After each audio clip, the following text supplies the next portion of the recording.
Redditors, what are your most interesting roommate stories?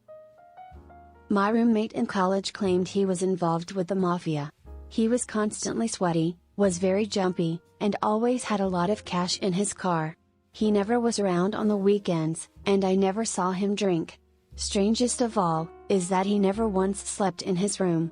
He was always on the couch by the door. He eventually told me that it was because if someone ever broke in looking for him, he wanted them to find him right away, so no one else would get hurt.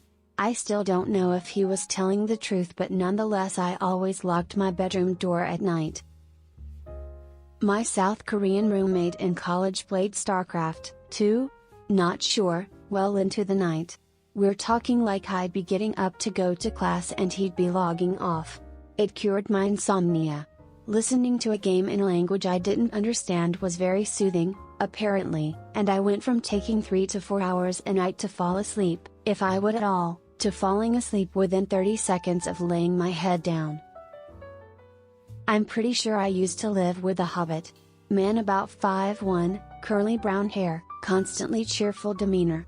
Never wore shoes, inside or out. Literally slept on the floor in what can only be explained as a nest of blankets. Started a garden and encouraged me to eat his tomatoes all the time. Would bring home samosas and other goodies, always giving me half just because he and his wife had a dream of living off the grid in a tiny home on a truck. I love he's doing well. When he skipped out on rent, and moved while I was at work, he left behind some of the most interesting porn I've seen. He was into amputees and urine. He also vomited on the carpet, never cleaned it up, and it ate through. I didn't get my deposit back.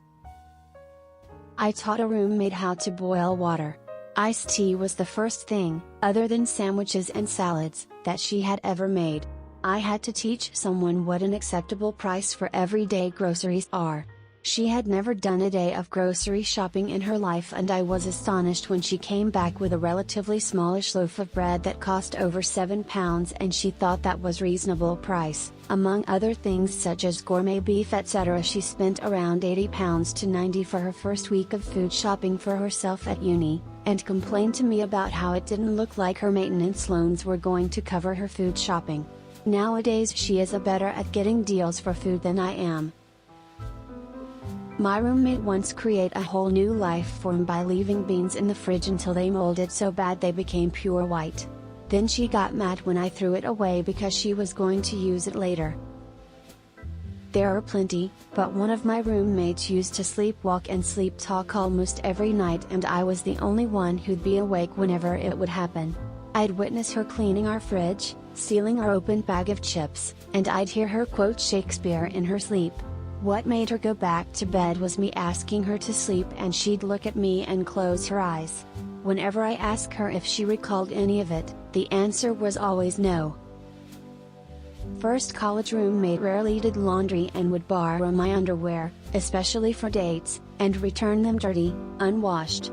I told him in unequivocal terms to keep his hands off my junk, but he'd borrow whatever he needed anyway.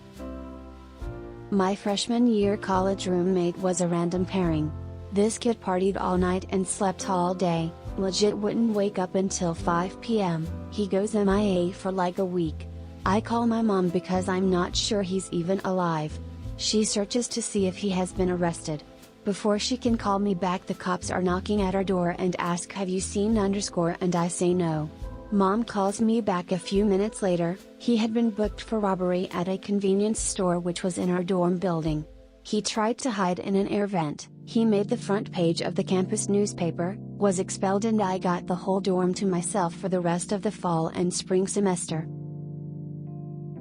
I spent over a year falling asleep to the angry, muffled, whisper but not really arguments between my roomie and his girlfriend.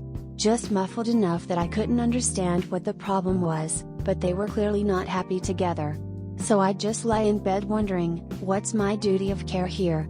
Like they weren't violent with each other, and it wasn't like one person was terrorizing the other, it was just two young people in a consensual and mutual spiral of despair. She was majorly depressed. She worked a lot and for very little money, so she would mostly come home and lock herself in her room. At some point, she stopped cleaning or doing laundry. She worked at a child care center, and at some point contracted impetigo. Gross, but treatable. She wouldn't get it treated, however, because it was too expensive. So I lived in fear I would contract it, let alone the other kids she was watching. She told her work it was being treated and was no longer contagious. They just believed her. She had these massive, crusty patches all over her face and just didn't care. After 5 whole weeks, she finally went to the doctor. Things were tense until her mom came to visit a few weeks later and convinced her to be committed. She had been sending suicidal messages to her mom every day for weeks. Her mom paid her rent for the next 3 months until the lease was up, and she moved back home. Came home from my first day of classes to poop everywhere. Toilet seat, tile, bath mat, toilet paper holder, sink, carpet. Had a long discussion. Not acceptable. Happened again, took 6 weeks to get her out. We met when we showed up for dorm room assignments our freshman year of college.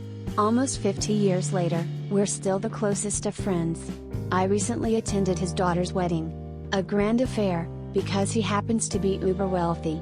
At one point I found myself choking up, and it wasn't for the bride and groom, it was for John and me. How far we've come from that first awkward handshake a half-century ago. My college roommate didn't know how to do laundry before we started school. We had a community washer and dryer on our floor. Probably the 3rd week of school, I went down to get a soda from the machine and I walk in and there are bubbles 4 inches deep on the floor.